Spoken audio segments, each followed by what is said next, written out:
Most people in Pakistan believe Shaitan doesn't need to appear to destroy you. He only needs to whisper. Tonight you'll hear 3 terrifying accounts from people who believe that whisper crossed the line, entering their homes, their prayers, and their bodies. One of these stories involves a man who realized the voice reciting his prayer was not his own. Today we're heading to Pakistan, a place where faith is deeply woven into daily life.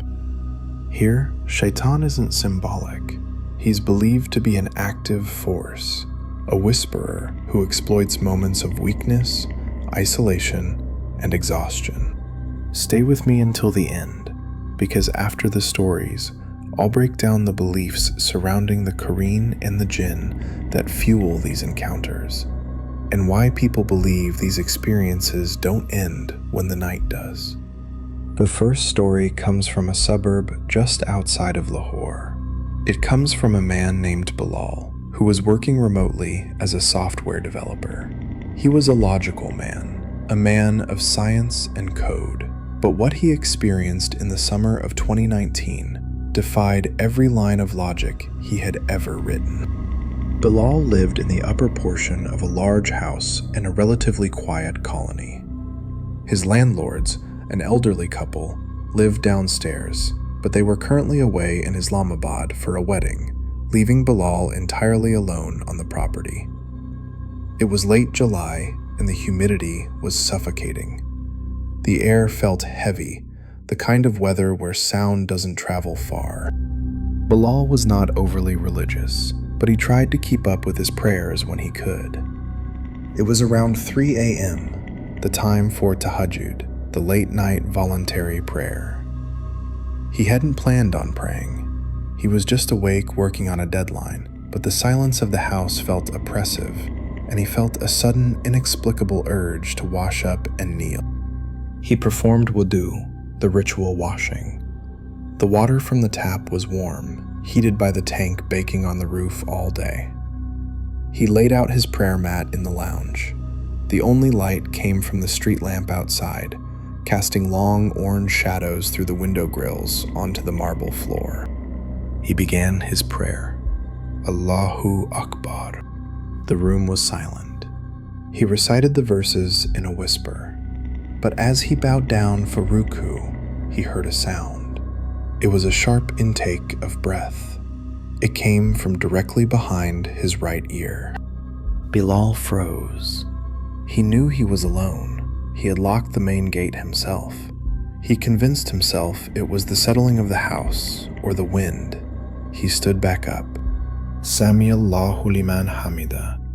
As he stood, he saw movement in his peripheral vision. A shadow, darker than the rest of the room, standing near the kitchen doorway. It wasn't just a shadow. It had mass. It blocked the reflection of the refrigerator light. Bilal's heart hammered against his ribs, but in his culture, you are taught never to break your prayer, especially out of fear, as that gives the entity power. He went down into sujood, placing his forehead on the ground. This is the position where a person is most vulnerable, blind to the world around them. While his head was on the ground, he heard a voice. It was low, guttural, and dry, like grinding stones. It whispered, clearly in Urdu, "Make a mistake." Bilal squeezed his eyes shut. He tried to focus on his recitation, but his tongue felt heavy, swollen in his mouth. He sat up to complete the cycle. The shadow was now sitting in front of him. It wasn't a monster. It looked like a man, but its proportions were wrong. The arms were too long, the fingers scraping the floor. It was covered in what looked like soot or ash, and it was mimicking him. As Bilal sat, the thing sat, but it was smiling. A wide, impossible smile that stretched too far across its face.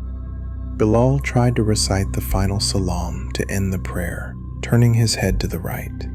The entity leaned in, its face inches from Bilal's. It smelled of sulfur and rotting meat. "Don't finish," it hissed. Bilal, terrified beyond reason, squeezed his eyes shut and shouted the final words of the prayer. Immediately, the electricity in the house cut out. The generator didn't kick on. Absolute darkness swallowed the room. He scrambled backward, fumbling for his phone. When the flashlight beam cut through the dark, the room was empty. But on the prayer mat, exactly where he had bowed his head, was a scorch mark. The fabric was burnt, still smoking, in the shape of a handprint. Bilal didn't sleep there that night. He drove to a friend's house. But the tragedy is that escaping the house didn't stop it. Over the next few weeks, Bilal fell into a deep depression. He told his friends that the voice hadn't stopped. It was no longer in the room, it was in his head. It whispered to him constantly, telling him he was unclean, that he was doomed. 2 months later, Bilal was found dead in that apartment. The police ruled it a suicide, a tragic end to a mental health battle. But his mother found his diary. The last entry didn't look like his handwriting. It was jagged and sharp. It read simply, "He accepted the invitation." That brings us to our second story, which takes place in the rugged, dusty terrain of interior Sindh. This is an area known for its shrines, its mystics, and, unfortunately, the practice of Kala Jadoo, or black magic. This story was shared by a doctor named Harris, who was doing his rural residency in a small village clinic. The clinic was basic: concrete floors, flickering tube lights, and a constant line of patients suffering from heat stroke or waterborne diseases. One night, a truck pulled up to the clinic. It was an old, battered vehicle, painted in the vibrant psychedelic art typical of Pakistani trucks. 3 men jumped out, carrying a 4th man on a charpai, a woven bed. They were screaming for the doctor. Harris rushed out. The man on the bed, whom we'll call Rahim, was tied down with thick ropes. He was thrashing violently, foaming at the mouth. His eyes were rolled back so far only the whites were visible.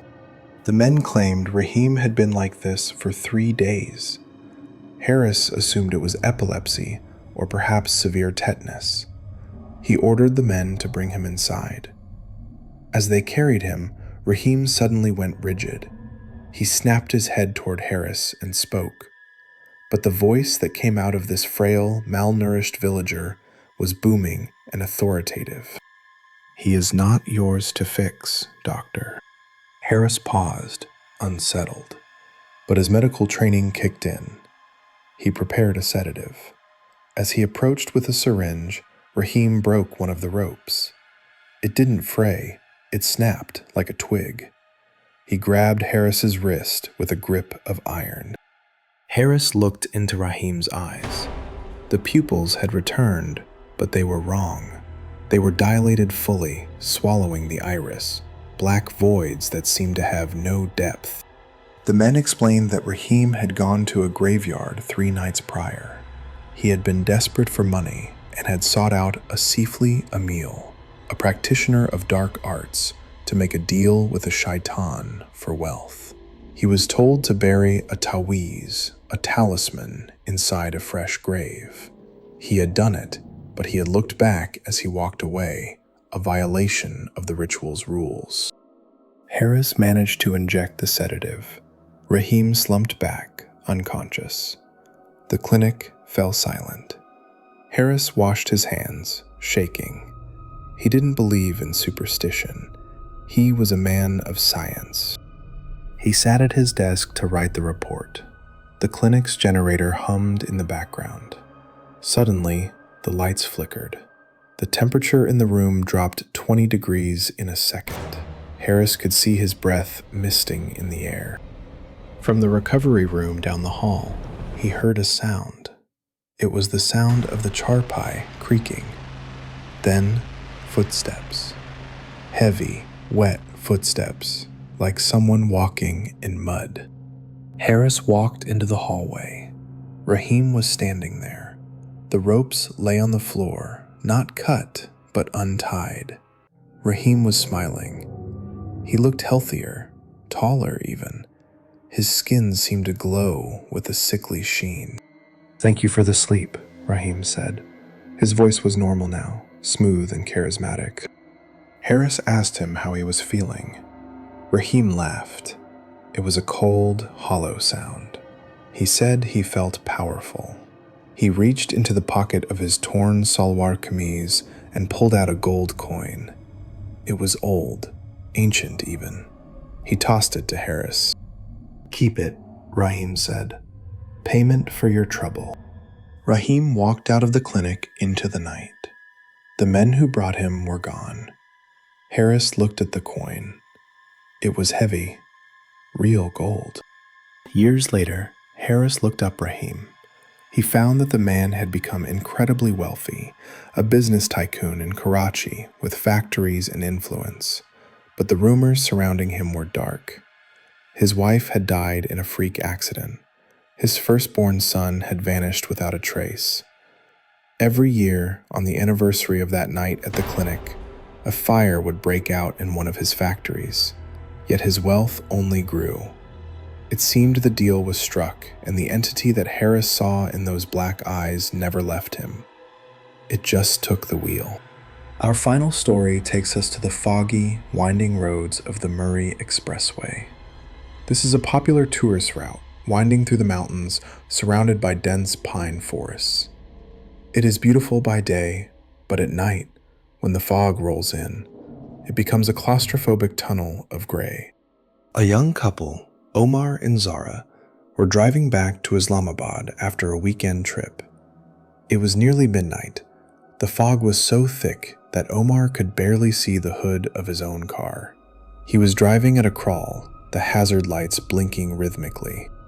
Zara was asleep in the passenger seat. The radio was playing low static. The signal was weak in the mountains. As they rounded a sharp bend, Omar slammed on the brakes. Standing in the middle of the road was a figure. It was a woman. She was wearing a red bridal dress, heavily embroidered with gold thread. In Pakistan, red is the traditional color for brides. But she was barefoot, standing on the freezing asphalt. Her hair was wild, covering her face. Omar's heart raced. He didn't want to stop. Everyone knows the stories of bandits using decoys on these roads. But he couldn't just run her over. He honked the horn. She didn't move. He shook Zara awake. "Look," he whispered. Zara gasped. Is she real?" Omar rolled down his window just an inch. "Sister, do you need help?" The woman slowly raised her head. Her face was beautiful, stunningly so. But her expression was completely blank. No fear, no cold, no emotion. She looked directly at Omar. "He is waiting," she said. Her voice didn't sound like it traveled through the air. It sounded like it was coming from the back seat of the car. "Who's waiting?" Omar asked, his voice trembling. "The king of the fire," she replied. Suddenly, the car engine died. The headlights cut out. They were plunged into absolute darkness, surrounded by the forest and the fog. Zara screamed. Omar frantically turned the key. The engine sputtered, but wouldn't catch. Then a light appeared. But it wasn't a car. It was a soft red glow emanating from the forest to their left. And then another to their right. Dozens of them. They weren't lights, they were eyes. Glowing red embers floating in the darkness of the trees. The woman in the road began to laugh. It started as a giggle and morphed into a shriek that sounded like a jackal. She began to dance, spinning in circles, her heavy bridal jewelry clanking loudly in the silence. Omar screamed a prayer, twisting the key with all his strength. The engine roared to life. He didn't check for the woman. He floored the accelerator, swerving around where she had been standing. As they sped away, Zara looked back. The red lights in the forest had merged. They formed a massive, towering shape that blocked out the stars, silhouetted against the night sky. It watched them go. They made it to Islamabad in record time, neither of them speaking a word. They never went back to the mountains. To this day, the event remains unresolved. They don't know if it was a ghost, a jinn, or a cult. But sometimes, late at night, Omar wakes up to the smell of burning pine and the sound of heavy jewelry clanking in the corner of his bedroom, reminding him that some things seen cannot be unseen. So let's break down what we just heard. In the intro, I promised to explain the cultural context behind these entities. In Islamic tradition and South Asian folklore, Shaitan is not just a singular adversary. He is the leader of the rebellious jinn. The concept of waswas, the whisper, is central to the first story. It is believed that evil entities cannot force you to sin physically, but they can whisper suggestions into your heart until you believe the thoughts are your own. This is often linked to the Qareen, a companion jinn assigned to every human at birth, who knows your darkest secrets and can be used against you. From a rational perspective, we have to look at the power of suggestion and environmental factors. In Bilal's case, sleep deprivation combined with the ideomotor effect could explain the physical sensations during prayer. The isolation of the apartment creates a feedback loop of anxiety. For the doctor in Sindh, the stress of an underfunded rural clinic and the exhaustion of residency can easily lead to hallucinations.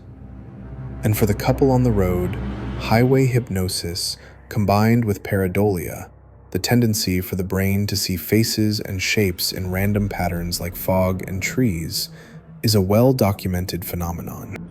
But even with those explanations, the shared nature of these cultural fears makes them incredibly potent. Whether it's a mental break or a spiritual attack, the terror felt by these people was absolutely real. What do you think happened? Let us know in the comments below. And don't forget to subscribe for more true ghost stories from across Asia.